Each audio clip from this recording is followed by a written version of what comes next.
Hey folks, Lenny Lawson here, the Car Guru. We now have a dealership dog. No, I'm not trying to be like the folks at Friendship. Mitch Walters and his dealership group, they always use dogs in their commercials. And I get it. I know why they do it. It always gets kids' attention, and a lot of people like seeing, if they're nice enough to have dog, then they must be great people. But no, we are not going to participate in that. My daughter Abby has decided to splurge on a French bulldog. She calls it a Frenchie. And it's 7 weeks old, and it is now in the office, the main office at Gateway. So I babysat a little bit yesterday. I'll admit it. She's cute. Her name is Dixie, and she's got puppy breath. And that's, why haven't they ever made a cologne out of puppy breath? Would that be offensive? I don't think so. I like puppy breath. Oh, what's that cologne you're wearing? Oh, it's puppy breath. Oh, I thought I liked you. Okay, so let's get on with it. I got my final notice again. Yeah, it came in the mail. It's final. My warranty is in danger. My protection is in danger. Now, I just bought an F-150, brand new, 2024 model, but I'm already in danger. That's what the mail piece says. See, this is, again, the preying upon the most vulnerable in society. This happens a lot. Scammers do that. People that want to hack into your life and steal money from you. But these final notices, these threatening mail things that you get about extended warranties or some type of a vehicle service contract. So I got 2 more this weekend. My wife said, "Hey, Lenny, you got some more final notices?" She's on to it. She recognizes it. But she says, how many people fall prey to this? I mean, it's just sad. I'm not going to call people who do ignorant. Well, maybe I should. Ignorance is not stupid. Ignorance is just you don't know. You're ignorant of a fact. You just don't know. But people don't like that word, and I get it. They prefer like uninformed. Okay, I'll go with uninformed. Because if you buy a new car, you don't have to worry about anything until the factory warranty runs out. You can actually wait until then or just before then and buy an extended warranty at that time. But if you buy it from one of these yahoos, then you're probably going to make a mistake. You need to go back to the dealership. I've said this many times. Go back to the dealership, see what products they offer, shop around. You can actually call. You don't even have to go in. You could call and ask to speak to the finance manager in the dealership. Tell them that you're interested in buying or you're investigating the purchase of extended protection for your vehicle that you bought from them. They'll switch you over to the finance manager. He gets paid when he sells extended warranties, whether it's when you buy a vehicle or after you buy a vehicle. It's important to go to the people. And then whatever price he quotes you, well, let's do this. Before he quotes you a price, tell him you've been shopping around, you've been calling different dealerships, and you just want to see what they will offer you a 6-year, 100,000-mile warranty. Just understand that if you buy a new car warranty right before I'm going to call it an extended service contract because that's the official term. But if you buy an extended service contract just before your factory warranty runs out, now we're on the same page, that service contract does not start the day that you buy it. It started 3 years ago when you bought the car. I know, it's just the way they work. If you buy a used car extended service contract, it starts the day you buy it. But if you buy a new car service contract, it started the first day you took delivery of it because that's when the factory warranty started. So why would you do that? Well, sometimes the terms are longer. You can get a longer term and more miles if you buy a new car service contract. Used car service contracts are typically 3 years, 4 years, and a certain mileage. So you just have to be careful. There's all kinds of products out there. What are you going to ask for? Well, you're going to ask for a price on the factory-sponsored service contracts. So if you're buying it from a Ford dealer, what's the Ford? Make sure you tell them you want a Ford service contract, not some aftermarket or off-brand. Then after they give you that price, say, okay, do you offer another warranty that's a better value or another service contract that's a better value? And they may say, yes, we offer one that is insured and it's backed by, I don't know, Zurich or some other company. It could be ours is backed by Assurant, which is another insurance company. So, yes, they do have these less expensive alternatives that have very similar coverage. Just don't fall into the trap of the final notice, please. Okay, I'm going to take my first break. I'll be back here in just a minute.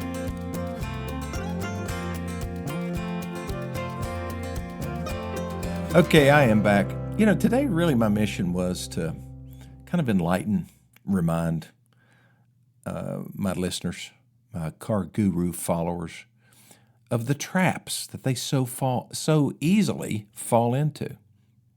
I saw one the other day, driving past a dealership. Bunch of balloons were up. That got my attention. And then I just looked up their driveway and saw out front, and there were a bunch of what looked like salespeople just standing in a row waiting for somebody to drive in. That is what I call a gypsy event. So I guarantee what has happened is that particular dealership has sent out one of those flyers that says that you have either won a new car, $25,000, a big screen TV, or a lottery ticket, or a silver dollar, something like that. They always have some small prize. And that's to draw traffic, and it's a gypsy event. Not that there's anything wrong with gypsies, but these are run typically by groups of salespeople or a company that solicits new car dealers to let them run sale events. And it's typically done by dealers who are desperate for traffic, desperate for sales. And so they pay this company anywhere from $15,000 to $25,000 to send out 15,000 pieces of mail, just like the ones you've seen so many times. And they're hoping for about a 2 to 3% response rate. People come in to claim their prizes. It's always going to be the lottery ticket or the shiny silver dollar. They'll let you spin a wheel, for greater prizes or whatever. It's just a big, I wouldn't call it a scam. It's just a hook. And so, but when you go in there and you see all those guys or gals, whatever, standing out front, that's a viper pit. Okay? So if you see that, if you drive onto the lot and you see that, just turn on your blinker, do a U-ey, and drive away. Because if you go in, you're going to have to run the gamut. You're going to have to go spin the wheel, and they're going to want information from you. Before you can actually claim your prize, they want your name, address, cell phone number, email address. They want to take a blood draw. Well, probably not that. They'll get that if they sell you a car, because these guys that run these events, they're slick. And the bad part of this, the really bad part, is they've got no stake in you. When they sell you a car, they're gone. They're going to the next event, in Roanoke, Virginia or someplace, wherever they've set up another event. They don't care whether you're happy or not. They just want to get paid. The sad part of this is they take anywhere from 15 to 22, 23% of the gross profit that's made on the car. So if the dealership makes $1,000 on the car, then they're taking 23% of that and leaving with it. And so why would the dealership do that? It's because traffic is really slow and they want to sell volume, and they just don't care how much money is made on their customers. And so these gypsies will price cars. They want to change all of the pricing. One of the first things they want the dealership to do is take all of the pricing off of the website. For that particular week, they don't want any cars priced on the website. Why would they do that? Because they don't want a customer coming in. They give the customer a price, and then the customer, while they're kind of waiting around for the salesperson to either appraise their car or whatever, they're checking their phone. They're going to the website and see what the car is priced for online. They don't want you to do that. So they take all the prices down. I guarantee that dealership that's running that event has no prices on their online right now. And that's just, what does that tell you? You know, it's just not healthy for some guy that has no stake in your happiness, and he can get away with saying just about anything. Because if you come back next week and say, well, that salesperson said he was going to throw in a spray-in bed liner, he's gone. He could say anything. And what's the dealership supposed to do? Well, we don't have anything in writing. You know, there's nothing here. We look at the folder. It doesn't say anything about a spray-in bed liner, but he said it. So what ends up happening is the dealership has to step up and pay for the spray-in bed liner that they didn't know anything about. Gives the customer a bad taste in their mouth. It certainly gives the dealership heartburn because that salesperson is gone. Sometimes they can reach out and touch the people who manage that company and say, listen, your guy promised this. And then they'll just say, well, what evidence do you have? I mean, did the customer sign anything? You know, it's a bad situation to get into. So just, if you see those signs, avoid it. Turn around. I don't know who said it, who coined the phrase, probably Newt Rockney. But somebody said that the best defense is a good offense. And I agree with that. I think, last show that we did, we talked about being nice but being bold. You go into a dealership and you're negotiating with these yahoos, and they slap a bunch of papers in front of you. What they're hoping is that you won't read it, that you won't look too closely. And lots of times, here's the sad part, lots of times the paperwork that you sign in the sales office is completely different from what's in the business office. I had a customer not too long ago, or not a customer of mine, but a customer of another dealership, another one of those people who come to me as a result of this program, and they say, will you look at this for me? You know, I bought this vehicle at such and such, and I just feel like I got taken advantage of. You know, I always ask them, well, what was your understanding as far as this is concerned? What do you believe they were supposed to do? Or how much did you believe that you were paying for the car or getting for your trade-in? Or what did you think the rebates were? What did you think the interest rate was? Because, you know, what I found is most customers, they don't just make this stuff up. I mean, they're basing their feelings on what they heard, what they saw. But they don't go the extra step. They don't play offense. They don't read the paperwork. They just sign it. They're too trusting. But you just can't do that in today's world. You can still be nice, but you really do need to check what you're signing. I just downloaded a new software program for my Macs. It's Mac, I can't remember what the name of the new update is. High Sierra or something. Who knows? But before I could download it onto my computer, I had to sign this statement. You know, it's multiple page statement that I agree to all their terms and conditions. Did I read it? No, I didn't read it. I didn't want to read it. I just scrolled all the way down. And when I had a chance to accept it, I did. What did I sign for? I mean, are they allowed to check my bank account statement? I don't really know. Why would I sign something like that? Why would I agree to it without reading it? That's right, because I trust them. I don't think it's ever burned me before, but I don't know. You know, it's a little bit different accepting the terms and conditions for a software upgrade and accepting the terms and conditions on a purchase of a car without ever reading it. If you don't read anything, if you're financing a car, read the finance contract.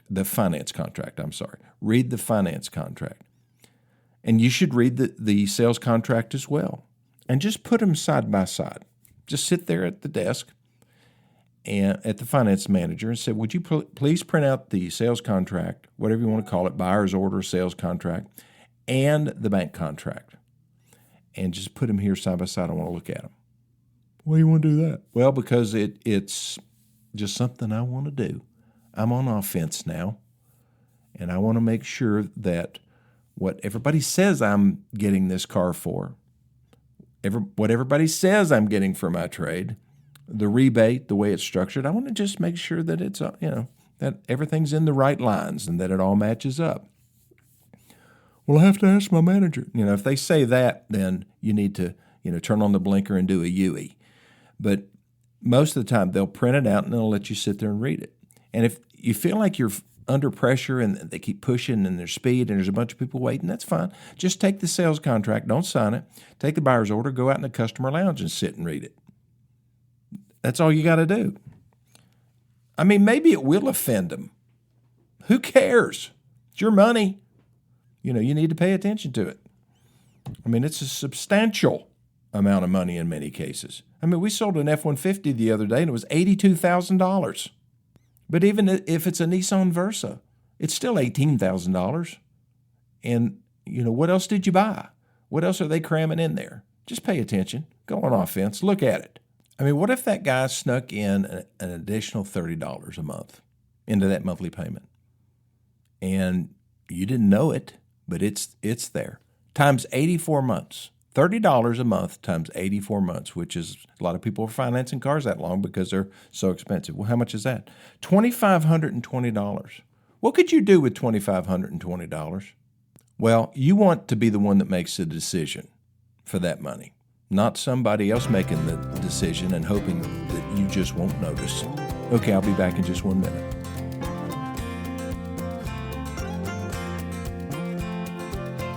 Okay, I am back. Where are people supposed to learn this stuff? I know they teach defensive driving, in driver's ed, if they take driver's ed anymore. They need to have a class, defensive living, or how to defend your financial health, how to protect yourself from fraud, waste, and abuse. Oh, where have I heard that before? I mean, I know people don't want to go through life just not trusting anybody, but there are just certain moments of truth that you will run into as a human being, interacting with other human beings, where you need to focus and you really need to think about what you're doing, what you're signing, what you're agreeing to. I was advocating the other day that you need to go on a charm offensive in the dealership and get to know the upper management people, because they're the ones that will come to your rescue if something happens down the line. Typically, if you've got a customer and they're a repeat customer, they have referred people to you in the past, those are relationships that dealers really want to preserve. They're not just that one-shot person that drives down from Connecticut to buy a car and then leaves. You never see him again. That was just a lucky internet sale. There's no relationship there. I mean, we appreciate the business, but there's no relationship. The things that I value most in life are the relationships that I have developed over the years and the ones that I will continue to develop. I mean, I love to put a smile on a customer's face. They don't know me from Adam. And initially, they don't even trust me. But I love to watch that change with the words that I use, with the things that I do for them, and then reinforcing that over time. I mean, I've got so many customers, they're just advocates. I mean, that's what they become. They become way more than just a customer. They become a friend, and they become an advocate for your business. Those are the people that get the best deals. And and plus they don't even have to fight for it. It's just the first number, that comes onto the sheet, because that dealership does not want to lose that person. And they wouldn't lie to them for anything. Well, some of them will. A lot of people buy new car dealerships and they bring in these teams. They may be from another state or whatever, and they'll bring in a team of people to launch the dealership. And sometimes they do it right, and sometimes they go to the dark side and they start playing games with customers. And, the people that are in there, the managers, it's worked at other stores. And they've bounced around, like every 2 or 3 years they're going to a different dealership and launching them. And then the next thing you know, they're ready to jump ship again, because there's no emotional tie-in to the owner base there. And they're just there to make a buck.